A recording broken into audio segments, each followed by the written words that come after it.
Welcome students. Today I am going to teach you the second sector, that is the industrial sector, and in this chapter we will understand what are the strategy of industrial growth during the period 1950 to 1990 and what are the factors which led to the economic reforms in 1991. The first and foremost topic in this chapter is importance of industry in context of economic growth. Let us begin our topic. The first importance is industry is an epicenter of economic growth. What does it mean? It means as GDP increases, it brings the structural change in the economy. Why? Because industry produces variety of goods, and as the income of the consumer increases, they increases the consumption of these goods, and because they are increasing their consumption of these goods, the producer gets the hint and they start increasing their production, which led to the GDP growth in the economy. That is why industry is an epicenter of economic growth. The second point is as a source of employment. Because agriculture sector is already overburdened, in the previous lesson we understood that over 50% of our population are engaged in agriculture sector, and there is a problem of disguised unemployment. That means most of the people are engaged in like there seems that they are working but still they are unemployed. So that is the problem in the agriculture sector. So it is already overburdened and labor force is rising rapidly because India is a very populous country. That is why an increase in agriculture productivity, which led to the farm sector releases large supply of labor force. So these labor force are releasing from the farm sector, and this can be gainfully employed in industry. Because there is a problem of disguised unemployment, and whenever the farm sector releases these large supply of labor force, this can only be employed in other sector than the agriculture sector, that is the industry. Then next is source of mechanized means of farming.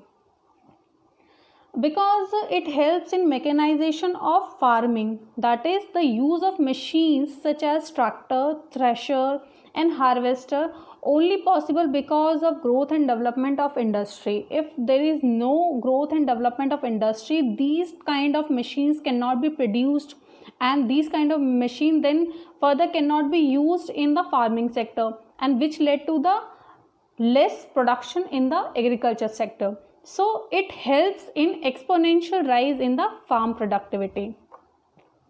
The next importance is industry imparts dynamism to growth process. That means, what does it mean? Industrialization has added new dimension to human life. It means that in the absence of industry, growth process would have been restricted to the production of food for survival purpose only, and because of industrialization it brings new dimension to the human life, because it brings a consumerism. That means it brings a choice to the consumer. So that is the importance of industry. Then next is growth of civilization. Growth of civilization means because of industrialization it brings urbanization, and because of urbanization it led to the growth of civilization. What is civilization? That means quality of life. Quality of life, people living in urban area has improved tremendously. For example, education, skill, and people are working hard to achieve these kind of improvement in their life. Next is it led to the growth of infrastructure. That means industrialization has led to the infrastructure growth in the economy.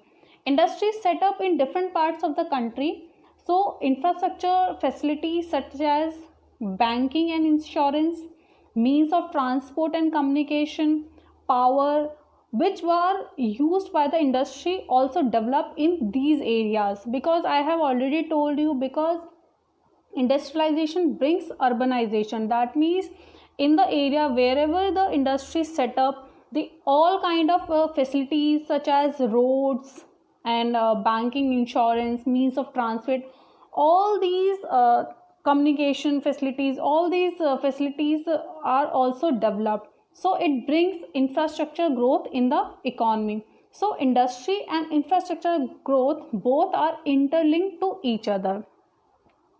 Next is industrialization is a sine qua non of growth. That means industrialization, whenever industrialization spread, it brings the growth in the economy. Our next topic in this chapter is importance of public sector in the context of industrial development. In this topic, we will understand what are the factors which necessitating the direct participation of state in the industrial development instead of private sector. There are several factors of that. First factor is lack of capital in the private sector. Second is low inducement to invest by the private sector.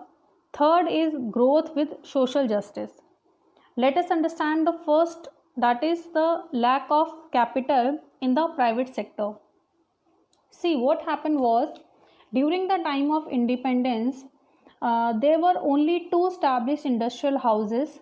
First is Tata and next is Birla. And for the industrial development, large amount of capital expenditure was needed, which was far beyond the capacity of these two big industrial houses. So it became essential for the state to achieve the industrial growth through the public sector undertakings. Government set up these public sector undertakings so that they could make capital expenditure to achieve the industrial growth in the economy. Next is low inducement to invest by the private sector. Any private sector or any private investor invest in areas only where there is prospect of gaining profit. But at that time there was very limited size of market. Why there was very limited size of market? Because of low demand. Low demand means less profit. And why there was low demand? Because of low level of income. Because low level of income, there is low demand. Low demand, that means low or the limited size of market.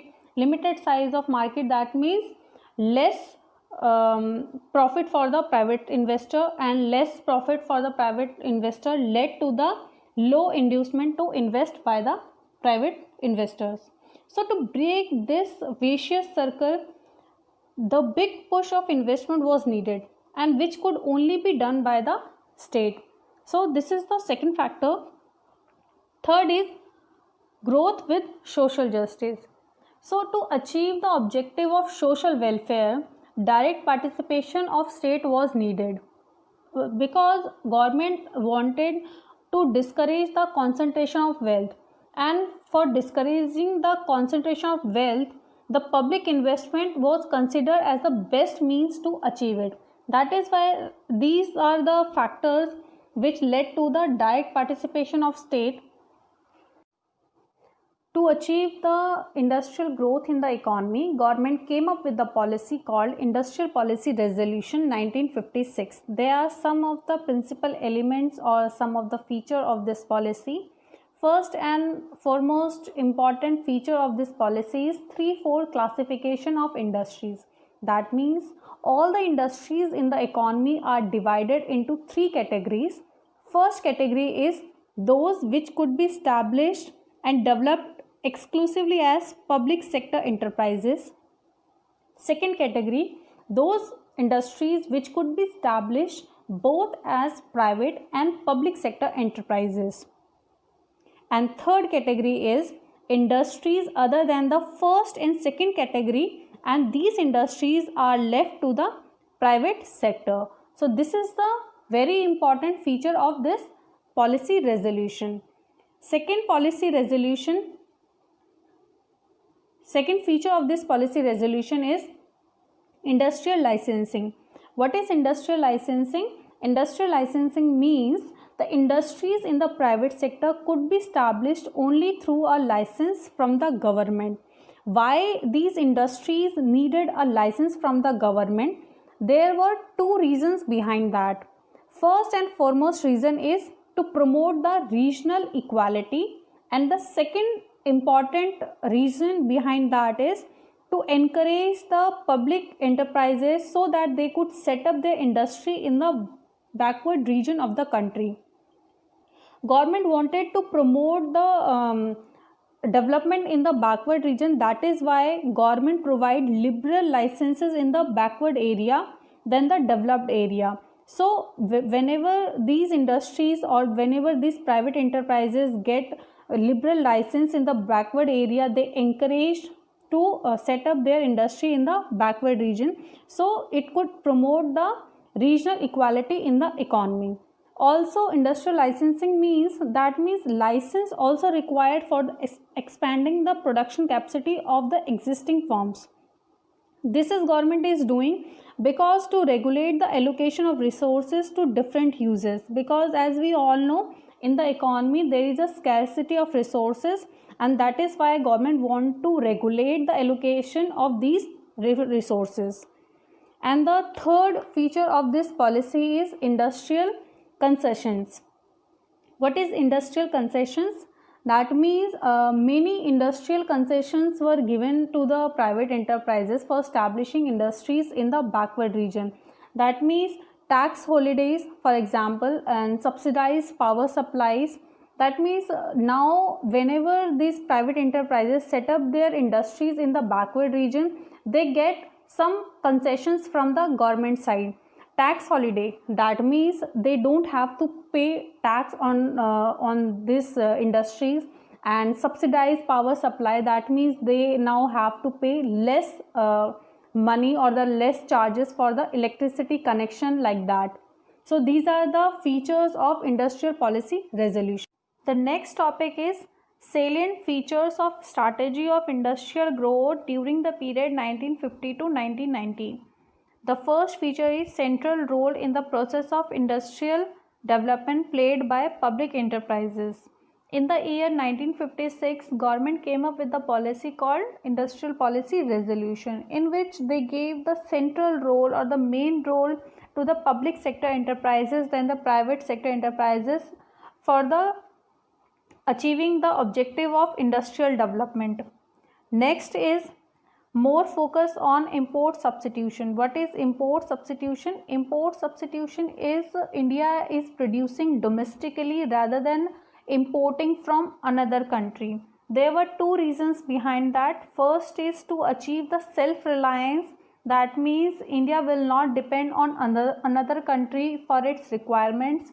And the second is to optimize the use of foreign exchange. Foreign exchange, that means foreign currency.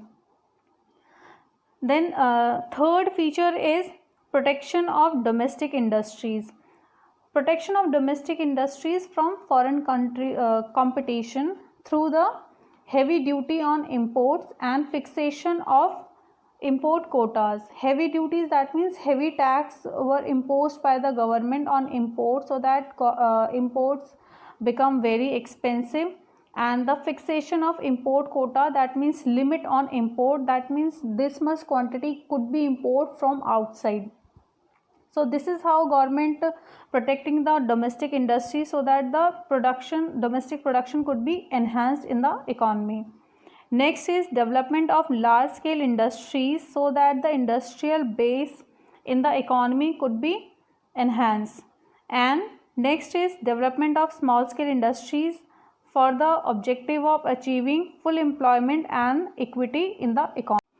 In this topic, we will understand what were the good effects of the strategies or whatever the policies taken by the government to increase the industrial growth in the economy. First good effect is industrial output has increased significantly. It is about 6% annual increase in output during the 1950 to 1990. This is the first good effect of the industrial policy. Second is infrastructural shift in the Indian economy. Because of the growth of large scale industries such as Rourkela and Bhilai steel industries, this brings the infrastructure shift in the Indian economy. Third is growth of small scale industries made an substantial contribution in achieving the objective of growth with social justice. So these are the good effects of the strategies of the government. Besides good effects, there were some bad effects as well. First bad effect is monopoly of public sector. What happened was government gave central role to the public sector enterprises, and if any private sector want to establish a new industry, or if they want to expand the production capacity in the existing industry, they need some license from the government, and because of that it is like a monopoly of public sector, and these public sector are producing inefficiently, and the corruption increased in these sectors significantly. Because of that these sectors are producing inefficiently, they are incurring huge losses, and it is like a wastage of scarce national resources of the country. Second is poor product quality and lack of diversification. What happened was government is providing protection to these domestic industries so that they could stimulate the growth of these domestic industries, but it failed to achieve international standard of product quality, because these industries are not facing any competition from foreign product, so they keep on producing these poor quality goods which lack in diversification. So this is the second bad effect of this policy. Next is import substitution, an inefficient policy instrument, because government want to save the foreign exchange through the import substitution, so they are not focusing upon the export promotion, which proved to be an inefficient policy instrument, because whenever a country exports something to outside, they get foreign currency, and that foreign currency could be used in importing something very important for the country. So because of that government is not focusing upon export promotion, rather than they are more focusing upon import substitution, our foreign exchange reserve decreased significantly, and because of that we need to borrow from World Bank, and because of that we pledge our gold reserves with the World Bank. So these are all the bad effects of this government policies for industrial development, and because of that in 1991 government brought up some of the economic reforms to enhance this sector's economic growth as well. So this chapter is over now. I will meet you in the next class with the new sector. Till then, goodbye.